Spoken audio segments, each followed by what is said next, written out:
we're in the third quarter. So if you want to be a member for $10, Merry Christmas. Also, we're doing Layer 1 tickets. So for those of you who are unfamiliar with Layer 1, it's a convention in LA. It's unlike Scale in that we're not going to do room and board. This is literally just for the ticket. So if you're interested in going, it's basically we're getting you a student discount. Question? If I become a member right now, would I get a raffle ticket? Yes. Okay then. Just one though. Okay. Just one ticket. That's all I need. I like this man, he has confidence. Wait, so it was originally $100, now discounted at 80? Correct. Okay, I'm sorry. So, Where is it? it's somewhere. I don't know. Was it It's on the Oh, yeah. website. Expensive. Don't you Last get that year raffle thing for Disneyland. stopping you? Yes. It's like right above the 2 cents. Other than a raffle. You know how long the 210 is? Okay, so why would you become a member? It's like northwest so of here. It's a this raffle, members only events, convention. which I'll be talking about in JT. Is JT here? What? Oh, you come No. back. All right. It's a Linux, and I think I don't know exactly what Layer 1's focuses on, but there's a lot of them. There's like hacking different distros. I'm imagining that man. Yeah, there's gonna be a lot of booths. There's gonna be some talks. So Layer 1 is May 25th or 26th. Never mind. And it's actually fairly close this year. So that's the other reason why we don't do room and board. That's why I asked. Because it's only like 20 minutes away, right? I don't know. Yeah, the location is only 20 minutes away. So it's a great con. It's a lot smaller than like TourCon and DEF CON, but it's put on by our friends over at NSL. So we like it a lot. Is there anyone who wants to go to Layer 1 and would like a discounted ticket? Yeah. Okay. So that money is due by next Tuesday. So you can either give it to me in cash today, or you can PayPal it to me, or you can give it to me in cash next Tuesday. But just for them and for us, our deadline is Tuesday. So if you want to take it, make sure that you give me that money before, I think it's the 16th. Yeah, that's what your slide says. Yep. Well, I know that my slide Okay. says that doesn't mean I'm right. Okay. Okay, so now the moment you've all been waiting for, we're going to raffle a couple of things really fast, and then you get to hear me talk about interesting things. Does anybody have a hat they want to let me borrow? Just one quick question, will there be at all possibility of carpools? Yes, definitely. So if you want to carpool to Layer 1, let me know, and I will try to find something for you. Can you explain to us exactly what Layer 1 will be? Yeah, so it's a convention that is specifically, I believe that they phrase it as a information security conference, is how they call it. But it's going to be talks in a hotel. So there'll be kind of one room where there's always talks going on. So a presenter will come up and speak on a technical topic. Those topics have been released on the website. I'll pull it up really fast because it's kind of interesting. There was a few that caught my eye. They're done like DEF CON talks, so there's lots of swearing and Yeah, sometimes they're drunk and Right. otherwise, you know, a good talk. Because Windows has like 2.6 gigabytes of RAM use every single time I. Okay, so this is the website, layer1.org, and that's where you can get all the info. And if you want to get a ticket and you don't want to do it through Swift, you can do it for $100 on their website. So, you know, we're only giving you a $20 discount basically to go through us. Here are the talks. So there's going to be one on near space exploration, data evaporation on solid state drives, social engineering, DDoS, differential cryptanalysis, Western Regional CCDC,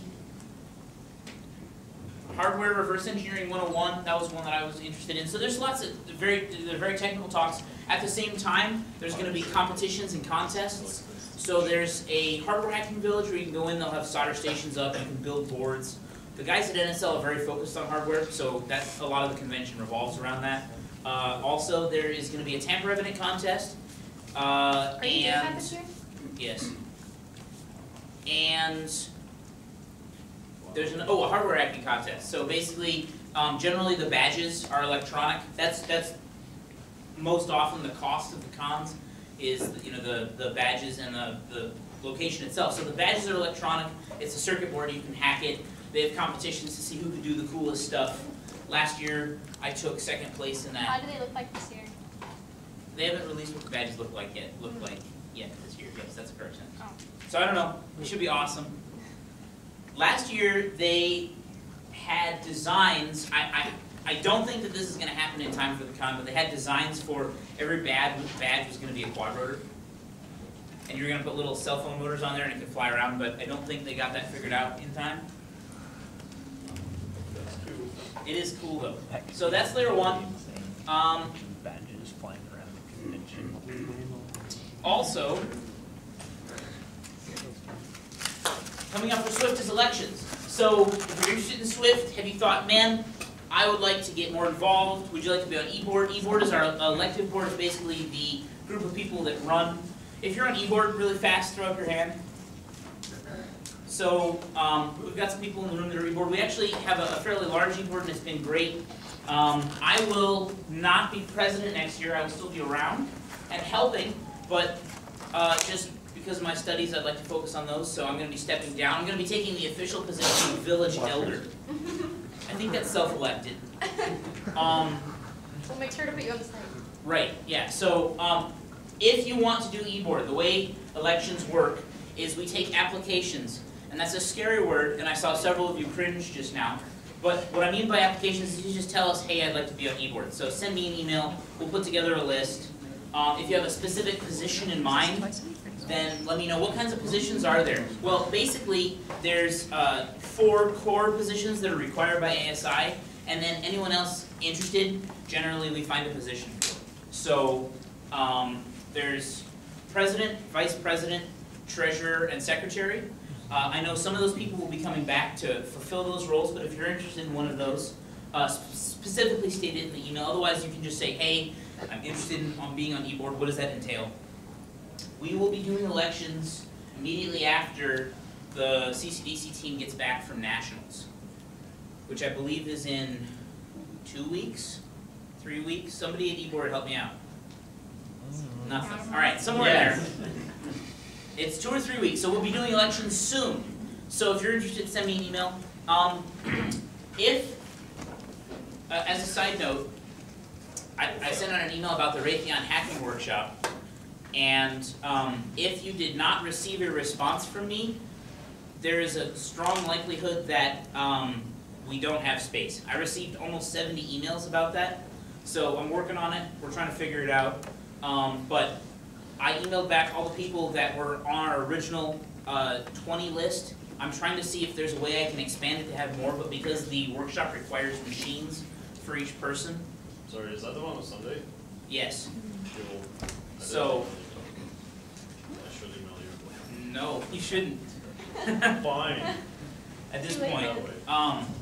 So, just a heads up, I'm working on it. If you emailed me but did not receive an email back, you will receive an email eventually saying whether or not we're going to be able to have you come. But hopefully we'll have another one of those. So if not this time around, maybe next time. Okay, so that's it for announcements. No hats, huh? We're all gonna stare at you. Yeah, I might use the Denny box. Scale back. Don't. Would you like? Oh, hey, a hat. Or Excellent. scale Thank back. you, Jason. I stopped you after.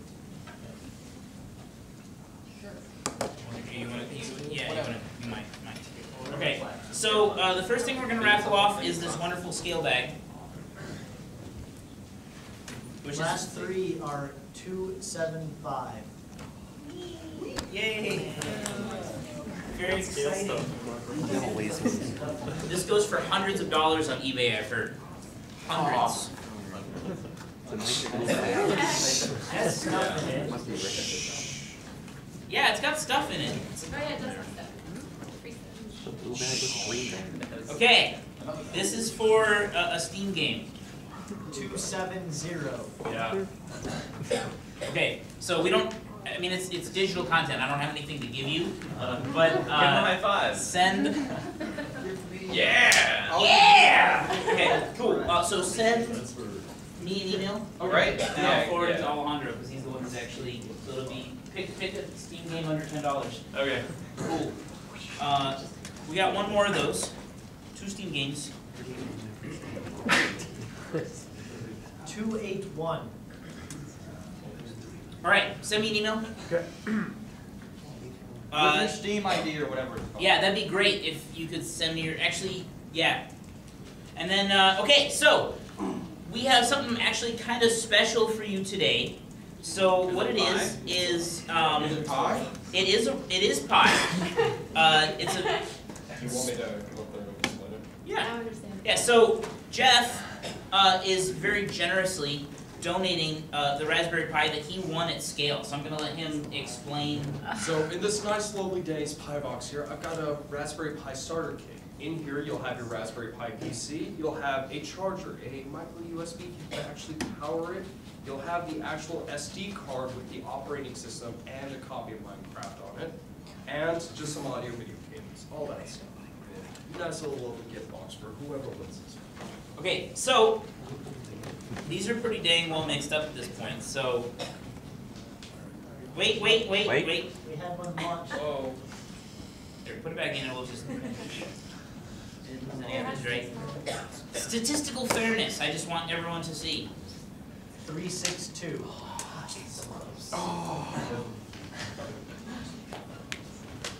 You don't seem nearly excited.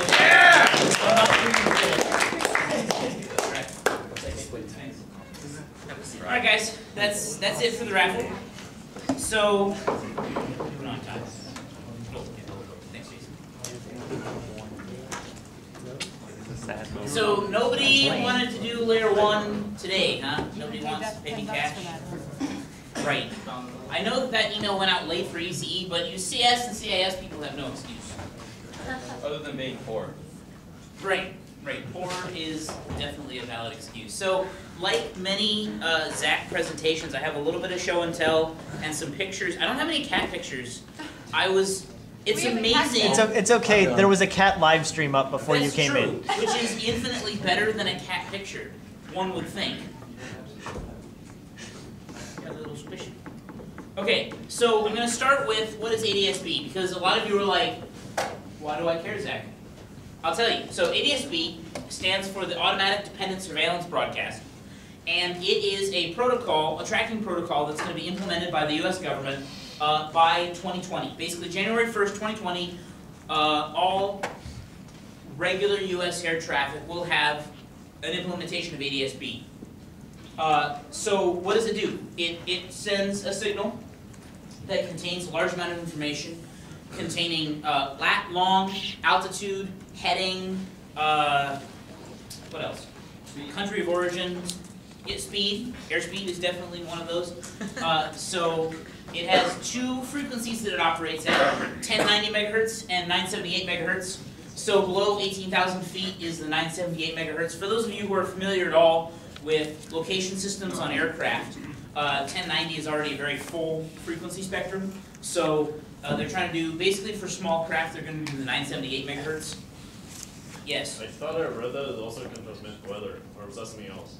You know, I've heard that too. I don't fully, I was reading through this last night. I don't know why or how, but it does do that. So other information can be carried through basically the system of ADSB of, you know, it can bring those nice in-flight movies. No, I don't actually know about that. But the weather, those kinds of things. And at DEF CON, it was either a year ago or 2 years ago, I forget, they said, hey, look, this is open, it's unsecure, and anyone can read it. Why is that important? Well, as I'm sure many of you can imagine, if anyone can figure out where an aircraft is, that could be potentially used in a malignant manner. Malicious, malignant works. So this, just to give you kind of a brief picture, there's a preamble, and then there's a data block, and it sends a whole bunch of these packets per second. And so it kind of looks like that.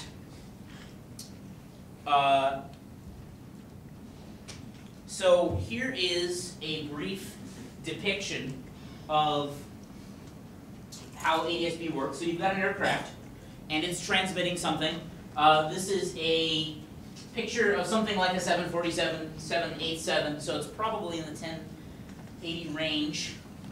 And it's communicating with a GPS system. So basically, it knows where it is. The GPS for ADS-B has an incredibly high standard of precision. I believe that the GPS that they're using for these transmitters have an accuracy of about 1 meter. So that's pretty dang good. Not as good as the mil-spec ones, which go down to millimeter. But we won't talk about that. So, and then there's other aircraft which also have ADS-B receivers. So each aircraft can act as a node inside of the ADS-B network. And then you've got your ground control and ground ADS-B receiver, and maybe some other remote receivers. And that's basically the entire framework for ADS-B that you can communicate and have all of these aircraft track. That's excellent for ground control. Ground control loves to know where airplanes are at all times. Also excellent for hackers who want to know where ADS-B is. So I played with it a little bit. This is not my capture. I don't want to falsify. I definitely didn't pick up all these aircraft in the local area. But this is sort of what it looks like when you're picking up a lot of ADS-B signals. So you get an aircraft and a location and a heading, and you can actually track them. And by changing some of the parameters of the software that you use, you can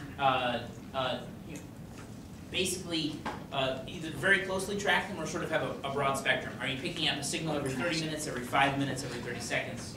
Those kinds of things. So, Zach, that's all well and good. How do I do this? Why do I care? So, a couple of things. One is you can do all of this with a software-defined radio. So software-defined radio, as you guys have heard me talk about before, is basically a system that takes an incoming signal, instead of being tuned to a specific frequency, it reads in a wide spectrum of frequencies, and then the controller, so the computer or the microprocessor, filters out a single frequency. You do everything digitally instead of analog. So you can track ADS-B with SDRs.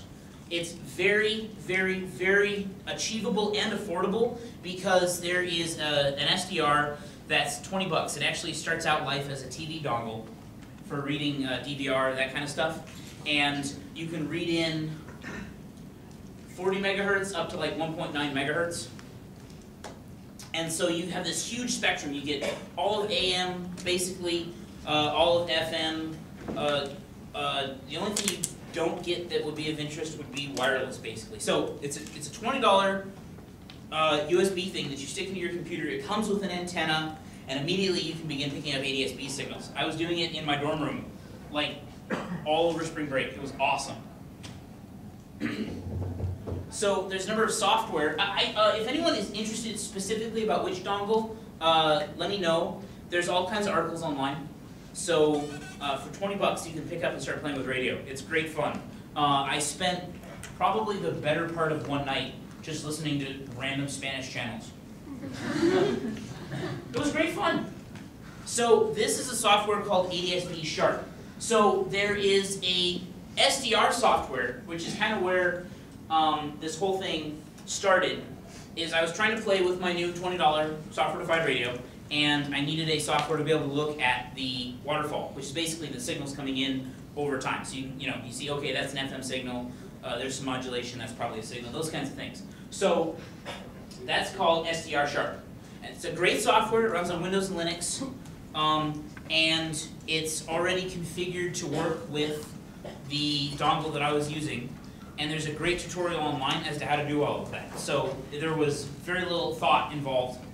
And so I was able to get up and running. And while I was on their website, I noticed they had this thing called ADS-B Sharp. So it's this little app, and it doesn't tell me which ADS-B signal it's reading in. I'm assuming that it's reading in the 1090. And the reason I say that is because almost all of the signals that I picked up were from trans-international aircraft, which go definitely above 18,000 feet. So they're not using the 978. Some brief things to notice: the frames per second.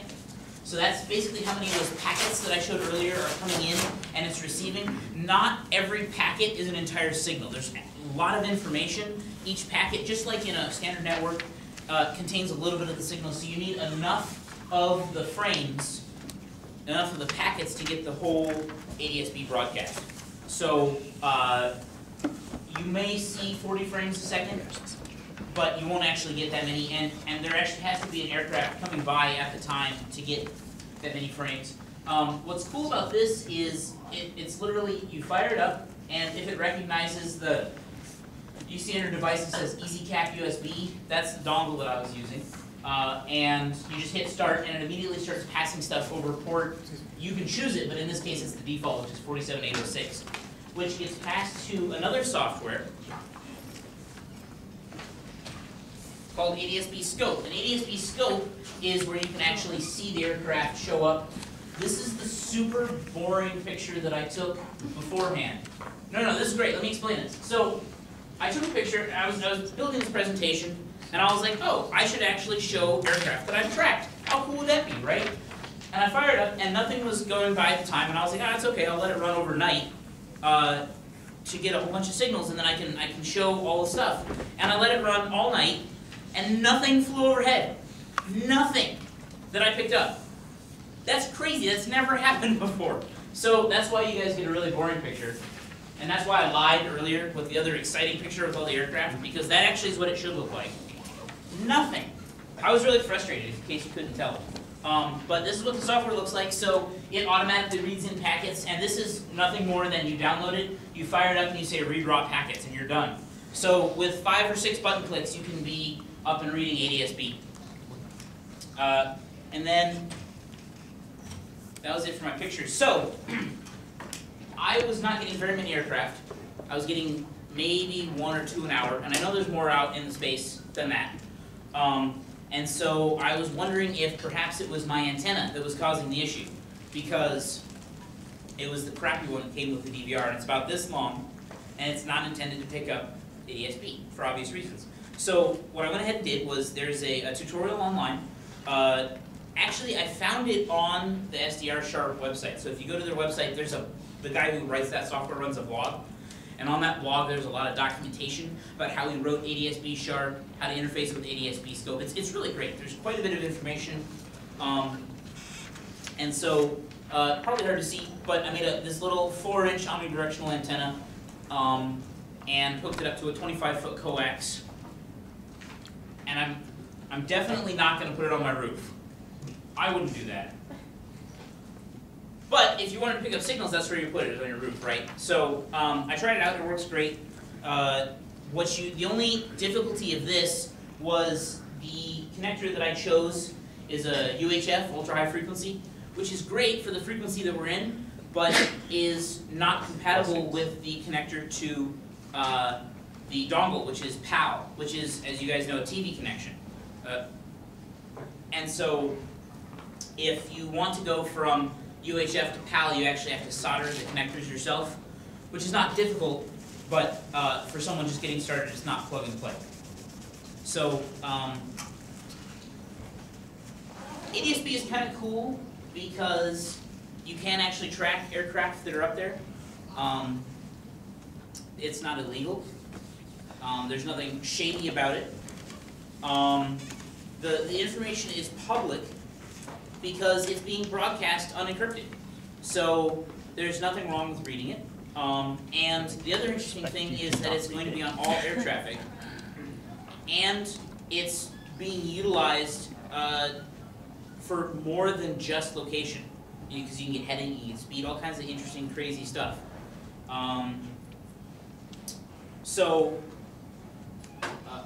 That's Zach's primer on ADS-B.